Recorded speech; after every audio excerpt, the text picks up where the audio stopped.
Chers amis d'Ivoire TV, bonsoir. Merci de suivre votre télévision préférée, comme j'ai l'habitude de le dire, qui vous apporte des informations tous azimuts. Je suis encore ici à Winnipeg, au Manitoba.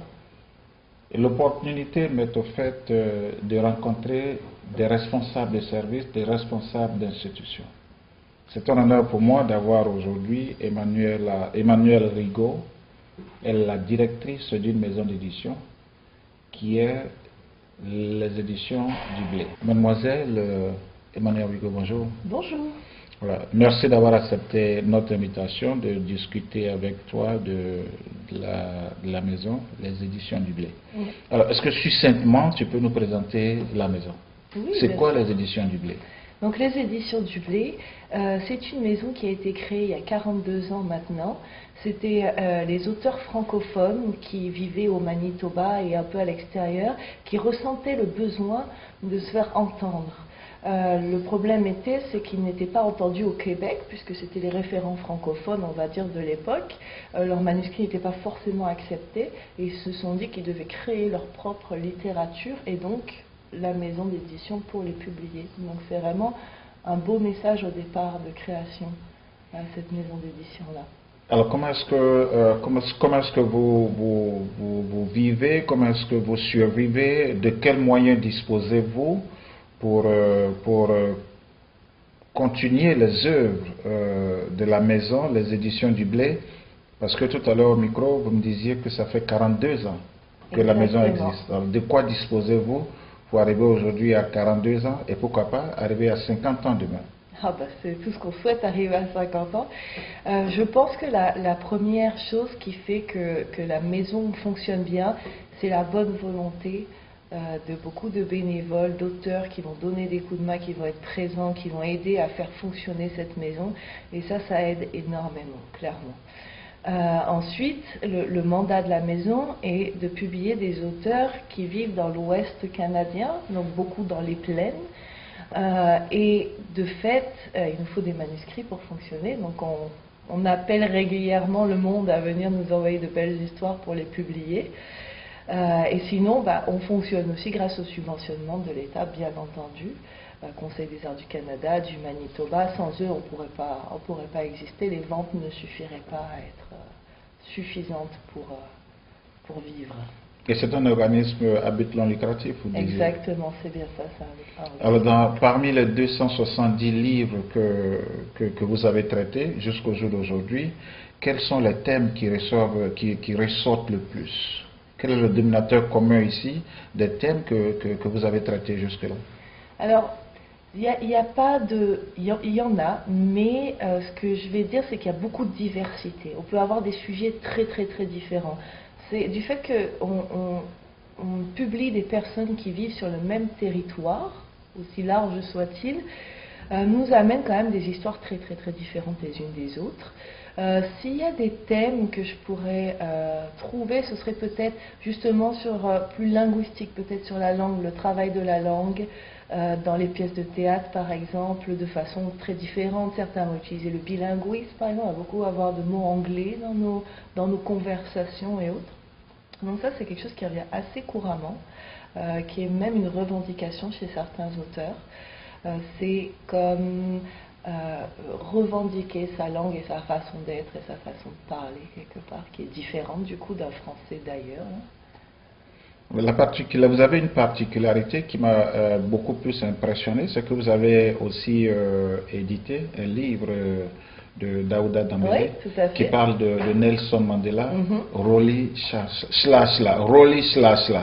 Oui, Rolly Mandela. Voilà, oui, parce qu'à chaque fois que je dis, il dit, mais non, on ne dit pas comme ça, il me corrige à chaque fois, c'est Rolly Mandela. C'est ça, alors, je ne le dis pas forcément très bien moi-même, alors je pense qu'on est excusés tous les deux. Alors, parlez-nous un peu de votre expérience avec Daouda Dambélé. Parlez-nous un peu de ce livre jusqu'à ce que vous ayez accepté de l'éditer. Bah, ce livre est une belle aventure puisque Daouda l'a d'abord joué. C'est une pièce de théâtre qui a d'abord été jouée à l'université de Saint-Boniface, qui a bien fonctionné, et le manuscrit nous a été présenté. Le manuscrit présenté était encore beaucoup dans la pièce jouée et pas encore tout à fait dans la pièce. Elle était dans la pièce littéraire. Il y avait encore un petit peu de travail à faire, dirons-nous. Et du coup, ça a été vraiment un beau travail qui a été fourni par Daouda, de vraiment retravailler sa pièce. Et il a eu un petit coup de main d'un de nos dramaturges qui fait des pièces, qui publie chez nous depuis des années, Réal Senerini. Et du coup, est arrivé en main Rolish Tashla Mandela, qu'on a publié du coup en 2016. Mais comment se comporte le livre aujourd'hui? Ah, le livre se comporte bien. Ah, entre autres, je voudrais aussi profiter de cette occasion pour vous dire merci, parce que c'est vous qui m'avez expédié le livre, je l'ai reçu. Oui, c'est un plaisir, parce que je vois que vous l'avez beaucoup aimé. Et vous me disiez que c'était, pour vous, vous avez l'impression qu'avant de lire ce livre, vous ne connaissiez pas vraiment aussi bien Mandela. Oui, je l'ai Et j'ai eu exactement la même impression aussi. Ça m'a vraiment donné l'idée de le connaître plus intimement quelque part. Ouais. Et je pense que c'est ça qu'aiment les gens. C'est un petit livre en plus qui se lit facilement, qu'on peut emporter. C'est très pratique pour les plus jeunes aussi. Donc non, c'est vraiment, il touche beaucoup de cœur, je pense. Alors vous avez des livres comme ça qui touchent beaucoup de cœur la plupart du temps, comme Roli Shla. On peut en avoir, oui. Ça va dépendre des thèmes des livres. Celui-là fonctionne particulièrement bien. On publie un peu de tout aux éditions du Blé, à part du livre jeunesse. On ne va pas faire du livre destiné à la jeunesse, même si parfois certains de nos livres s'y prêtent, comme Rolish Tashla Mandela par exemple, peut être étudié en secondaire ou autre. Mais on va faire par exemple de la poésie, donc forcément ça touche très fort au cœur, la poésie, puis à la tête aussi. On va faire des romans, on va faire des nouvelles, donc c'est vraiment... Ça dépend beaucoup des sensibilités, parce qu'on nous parle de manière vraiment avec des mots très différents en fonction des origines de l'auteur et autres. Donc, Alors, tout à l'heure dans vos propos, vous disiez que pour que la maison, les éditions Blé puissent assister quelqu'un, il faut pouvoir vivre de ce côté du Canada, ou bien il faut écrire un livre qui concerne ce côté du Canada. Alors quels sont aujourd'hui les moyens que le commun du mortel dispose, sinon comment vous contacter pour quels sont les critères, voilà, aussi, voilà, pour que vous acceptiez en dehors de l'existence ou du thème, est-ce qu'il y a d'autres critères pour toute autre personne de pouvoir bénéficier des prestations de la maison, des éditions du Blé? Oui, tout à fait, il y a des critères bien sûr d'admissibilité, comme on dit. Tout est sur notre site internet, mais je vais en parler rapidement. Il faut quand même que donc, le livre soit dans un des genres dont j'ai parlé, soit poésie, roman, nouvelle ou essai historique aussi, théâtre également, et qui ait un minimum d'une 50aine de pages, on va dire, ça fasse vraiment un vrai livre. Après, la façon dont ça se passe, c'est que les auteurs nous envoient leurs manuscrits, et il est évalué par des évaluateurs qui vont le lire, qui peuvent être n'importe où au Canada. On va leur envoyer. Ils ne vont pas savoir qui est l'auteur, ils vont lire anonymement, et ils vont nous faire un compte-rendu de lecture. Bien sûr, le conseil d'administration, qui gère aussi la maison, va aussi jeter un coup d'œil et lire le livre. Et de là, on va décider, ils vont décider, si le livre est publiable ou pas, s'il y a du travail à faire ou pas, etc. Donc c'est un vrai processus d'évaluation qu'il y a, c'est pas juste un envoi et une publication, c'est vraiment tout un travail avant ça déjà.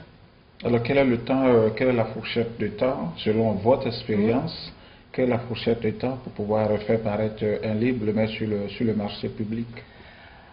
Du moment où on reçoit le manuscrit, c'est toujours pareil, ça dépend beaucoup des manuscrits. Il y en a qui doivent être retravaillés pendant un certain temps, il y en a d'autres qui sont plutôt prêts. Bon, on va dire en moyenne, 6 mois me paraît plutôt raisonnable comme délai. Pour un livre qui n'a pas besoin d'une grosse réécriture, parce qu'il y a beaucoup de choses à travailler, des couvertures à faire. On appelle souvent des illustrateurs qui sont d'ici, de chez nous aussi. On fait beaucoup de choses au Manitoba. On va imprimer au Manitoba, on appelle des illustrateurs d'ici, etc. Donc, ouais, donc du coup, c'est vraiment tout un tas de monde qui travaille sur le livre. Alors vous avez toute une machine, toute une énergie à déployer pour que le livre soit mis sur le marché. Alors vous particulièrement, vous lisez beaucoup? Bah, déjà tous les livres du Blé. bien entendu, même ceux qu'ils ont pas publiés. J'essaye de lire beaucoup. Pour moi, je lis pas assez. Je pense que je dois lire, je sais pas, au-delà de ceux du travail, on va dire. Je peux peut-être lire une trentaine de livres par an, ce qui est pas énorme là. Mais de mon métier de fait, je lis régulièrement. Et de votre métier de fait, quels sont les thèmes que vous aimez lire Je suis très éclectique. Vraiment, là en ce moment, je lis 2 livres en même temps. Ça m'arrive souvent de picorer un peu dans l'un, un peu dans l'autre.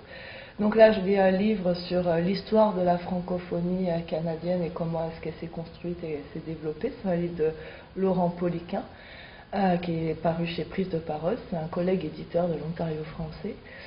Et un autre, c'est un recueil de poésie également de Montréal, dont le nom m'échappe. Mais voilà, donc ça peut être vraiment très très varié. Des fois c'est des romans, des fois c'est des nouvelles.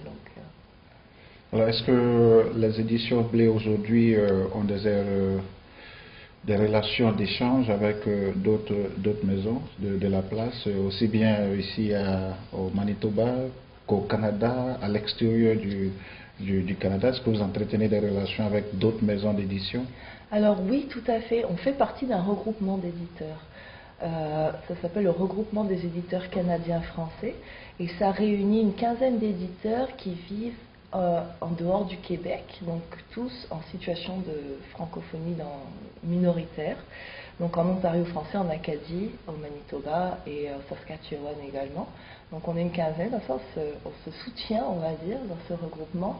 Ça nous permet de faire les salons du livre. Par exemple, l'auteur de Rolihlahla Mandela, Daouda, est parti au salon du livre de Montréal, où étaient présents donc des stands, ont partagé le stand avec d'autres éditeurs. C'est grâce à ça qu'on arrive aussi à si bien se vendre, on va dire. C'est grâce à cette force qui nous unit. Alors, est-ce que, en dehors de tout ce que nous venons de dire, est-ce que vous avez encore une autre facette des éditions du Blé que vous voudrez que nos auditeurs connaissent? Est-ce que vous pouvez nous parler encore davantage de la maison, les éditions du Blé? Ce qu'on cherche toujours et encore, ça va être des manuscrits. On est toujours enchanté, on prend toujours avec beaucoup de passion les nouveaux manuscrits, même s'ils ne vont pas à la publication, ça arrive. Ça reste quand même un plaisir de les recevoir parce qu'on a besoin de ça pour vivre. La seule chose, c'est que il faut parler, si vous n'êtes pas, vu que je sais que vous n'êtes pas forcément basé au Manitoba, il faut au moins que votre livre ait un rapport avec les prairies ou les plaines ou l'ouest canadien. Far West, ça marche aussi, donc si jamais vous avez de quoi faire sous le bras.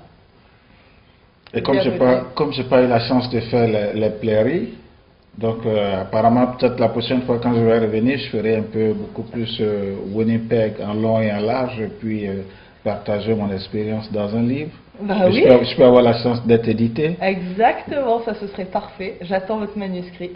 Bon, je pense comme j'ai un mentor, Daouda Diabaté, qui est déjà là et qui s'y connaît, certainement qu'il va me mettre, il va commencer les premières lignes avec moi, et puis après je pourrais terminer. Et avant que ça n'arrive aux éditions Blé, Daouda pourrait certainement jeter un coup d'œil. Exactement, volontiers. Voilà, chers amis d'Ivoire TV, comme vous le constatez, je suis ici au bureau de mademoiselle Emmanuelle Origo, qui est la directrice de la maison Les Éditions du Blé.